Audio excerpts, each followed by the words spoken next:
সবাইকে সংসদ এভিনিউ থেকে স্বাগত জানাচ্ছি এসিটিভি ডিজিটালে।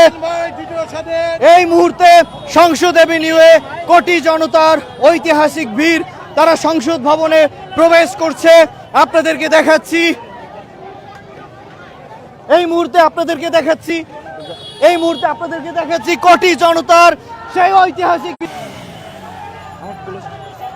শিক্ষার্থী জনতা এই মুহূর্তে সেনাবাহিনীকে সঙ্গে মোলাকাত করছে এবং তাদেরকে ফুল দিয়ে অভ্যর্থনা জানাচ্ছে। এই মুহূর্তে আপনাদের অনুভূতি কি?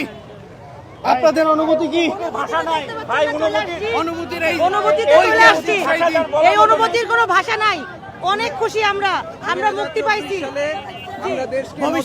নতুন জন্ম, আমাদের দেশের নতুন জন্ম হয়েছে। আমরা অনেক খুশি। যারা এই আন্দোলনে নিহত হয়েছে, আমরা আল্লাহ তাদেরকে শহীদ হিসাবে কবুল করুক।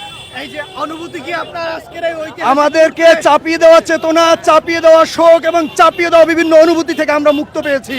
গত 15 বছর কোনো মানুষ কথা বলতে পারেনি, আজকে কথা বলার স্বাধীনতা পেয়েছি আমরা। এবং একজন দেখালেন ভাই পুকুরে গোসল করে আসছে অনেকদিন পর। চলেন, অনেকে বলছে গণভবনের পুকুরে গোসলের মাধ্যমে যে ঐতিহাসিক একটি দিন আপনারা দর্শক আপনার অনুভূতি কি?